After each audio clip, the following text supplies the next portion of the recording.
Anda kembali di Closing Market pemirsa untuk mengetahui prospek komoditas dan juga momentum untuk jual emas. Kita telah bergabung bersama dengan Lukman Hakim, market analis Global Capital Investama. Baik, Pak Lukman, selamat sore. Ya, selamat sore Mbak. Baik, Pak.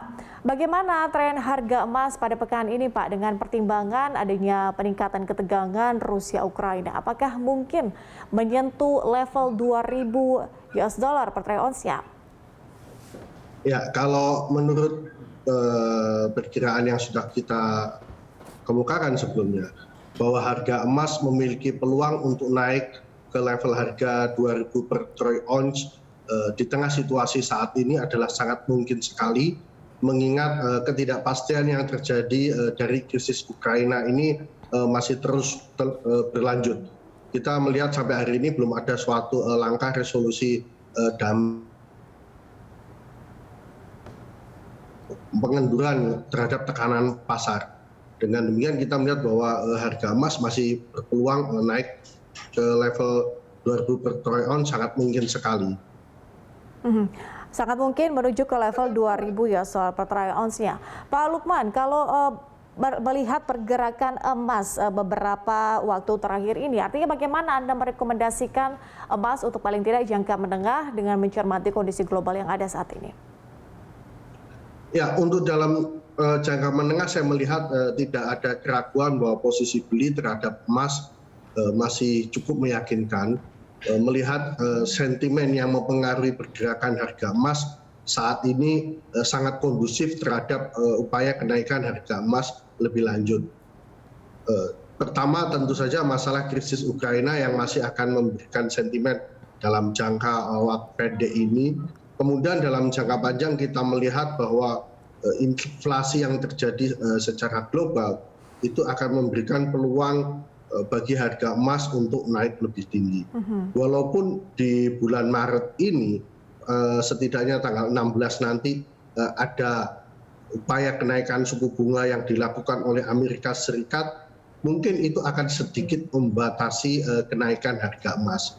Namun itu tidak menyelesaikan permasalahan utama saat ini, sebagaimana kita lihat bahwa The Fed itu sendiri pun juga meyakini bahwa inflasi masih akan bisa bertahan lebih lama dan cukup kuat, sehingga ini akan menjadi modal bagi harga emas dalam jangka menengah memiliki tren kenaikan lebih lanjut. Bagaimana dengan prospek CPO, Pak, pekan ini?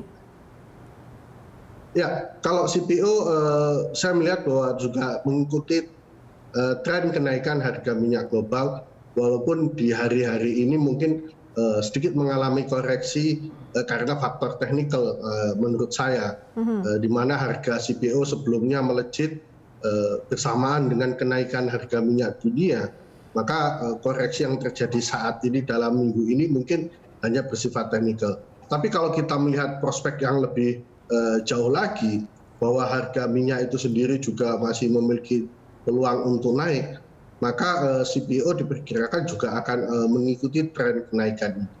Kemudian pulihnya permintaan CPO secara global itu juga akan memberikan sentimen positif terhadap harga CPO untuk bisa naik lebih tinggi lagi. Oke, Anda katakan atau sebutkan bahwa CPO ini kemudian akan rawan koreksi mungkin dalam waktu dekat. Tapi ini tergantung atau termasuk juga karena keterbatasan stok atau seperti apa, Pak? Ya, kalau untuk stok mungkin sedikit terkendala lebih kepada faktor distribusi, karena kenaikan harga minyak tentu akan membatasi penyebaran distribusi lebih lanjut, menaikkan ongkos dan sebagainya, sehingga distribusi CPO pun akan terkendali. Tapi kalau stok saya kira masih cukup untuk memenuhi kebutuhan. Sayangnya kebutuhan ini pun mengalami kenaikan. Jadi saya kira masalahnya adalah bagaimana faktor distribusi yang terkendala dengan kenaikan harga minyak. Oke, bukan stoknya tapi distribusinya yang kemudian mempengaruhi harga CPO. Pak Lukman, terakhir kalau kita lihat pergerakan kopi, komoditas kopi dan juga kakao pada pekan ini gambarannya seperti apa Pak? Bisa digambarkan mungkin Pak, dan nanti pada pekan ini sampai dengan pekan depan ada sentimen yang harus diwaspadai Pak? Ya, kalau melihat untuk komoditi kopi dan kakao, bila kita lihat dalam 1 tahun terakhir ini, harga kedua komoditi ini mengalami kenaikan yang cukup signifikan. Momentum kenaikan suku bunga Bank Amerika Serikat yang diikuti oleh penguatan dolar lebih lanjut, nampaknya ini menjadi alasan bagi harga komoditi kakao dan kopi untuk mengalami koreksi. Kita lihat dalam beberapa perdagangan terakhir, harga mengalami koreksi lebih lanjut dan diperkirakan dalam sepekan ini pun juga masih akan mengalami penurunan menyikapi potensi penguatan dolar Amerika Serikat. Oke, kita masih nantikan bagaimana pergerakan dolar Amerika Serikat terhadap sejumlah komoditas kita, termasuk juga kopi dan juga kakao. Pak Lukman, terima kasih atas informasi dan juga analisis Anda, dan terima kasih sudah bergabung bersama kami di Berita 1.